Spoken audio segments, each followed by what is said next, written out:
Okay, so you're not a published author. You don't have a lot of clips. How do you get started? Well, I think that it's really easy now with the internet because the internet is just absolutely gluttonous for content. So what you want to do is search for magazines, internet magazines, e-zines, and bloggers in the area that you are wanting to show that you are an expert in. So say you're a birder. There are many, many birding magazines out there and many, many bloggers sharing information about birds. So you want to go to those people and offer them a guest post. And once you have a guest post, and go to the top. I always believe it's starting at the most, at the best and working your way down, not trying to work your way up.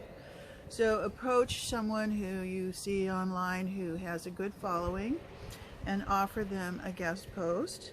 You're not going to get paid for this. What you're going to get is a link that you can share in an email to an outfitter.